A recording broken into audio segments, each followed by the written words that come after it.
বর্তমান বিশ্ব পরাশক্তিগুলো সমরাস্ত্রে কে কাকে ছাড়িয়ে যেতে পারবে সেই প্রতিযোগিতায় নেমেছে। সেই দৌড়ে সবচেয়ে এগিয়ে আছে রাশিয়ার তৈরি S-400 ট্রিয়াম্ফ আকাশ প্রতিরক্ষা ব্যবস্থা। বর্তমান বিশ্বের সবচেয়ে আধুনিক আকাশ প্রতিরক্ষা ব্যবস্থাগুলোর মধ্যে অন্যতম রুশ S-400। মার্কিন সামরিক জোট এর নাম দিয়েছে SA-21 গ্রাউলার। এই প্রতিরক্ষা ব্যবস্থা ক্রয়ের কারণে ন্যাটো সদস্যভুক্ত তুরস্কের ওপর সামরিক সরঞ্জাম রপ্তানি নিষেধাজ্ঞা করেছে আমেরিকা।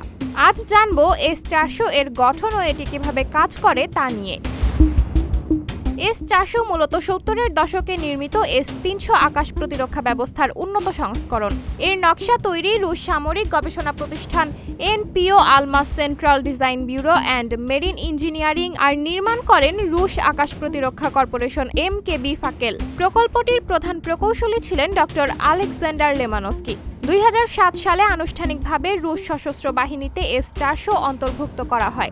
S-400 এর এক ব্যাটারি মানে পুরো 2টি ব্যাটালিয়ন, অর্থাৎ এক ব্যাটারি S-400 কিনলে পুরো 2টি ব্যাটালিয়ন কিনতে হবে। নির্দিষ্ট সংখ্যক ইন্টারসেপ্টর ক্ষেপণাস্ত্র সহ প্রতিটি S-400 ব্যাটারির রপ্তানি মূল্য হতে পারে 1 থেকে 1.25 বিলিয়ন ডলার।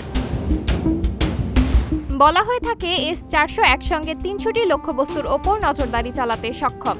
এর স্বয়ংক্রিয় ক্ষেপণাস্ত্র ব্যাটারি একসঙ্গে 36টি ক্ষেপণাস্ত্র ছুড়তে পারে, যা 400 কিলোমিটারের মধ্যে যে কোনো লক্ষ্যবস্তুতে আঘাত হানতে পারে।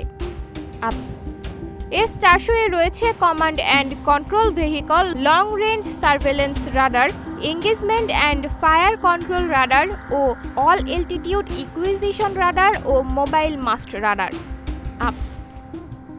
এর মধ্যে এঙ্গেজমেন্ট রাডার 600 কিলোমিটারের মধ্যে সর্বোচ্চ 300টি লক্ষ্যবস্তুকে শনাক্ত করে তার তথ্য কমান্ড পোস্টে পাঠায়। সেখান থেকে লক্ষ্যবস্তু নির্দিষ্ট করার পর engagement and fire control radar ক্ষেপণাস্ত্রকে লক্ষ্যবস্তুতে আঘাতে সহযোগিতা করে। পশ্চিমাদের সবচেয়ে আতঙ্কের বিষয় হলো এই আকাশ প্রতিরক্ষা ব্যবস্থার মাধ্যমে স্টেলথ প্রযুক্তি সম্পন্ন বিমান বা ড্রোনও সহজেই শনাক্ত করা যায়। এমনকি খুব নিচ দিয়ে উড়ে আসা কোনো লক্ষ্যবস্তু নির্ধারণেও S-400 যথেষ্ট কার্যকর। এর পাশাপাশি S-400 শত্রুপক্ষের রাডার জ্যাম করতে পারে। সাধারণত একটি S-400 ব্যাটালিয়নে 8টি লঞ্চার, 32টি ক্ষেপণাস্ত্র এবং একটি কমান্ড পোস্ট থাকে। এতে ব্যবহৃত ক্ষেপণাস্ত্রগুলোর পাল্লা যথাক্রমে 40 কিলোমিটার, 120 কিলোমিটার, 250 কিলোমিটার ও 400 কিলোমিটার। সাবরিনা জলিল, সবার কথা।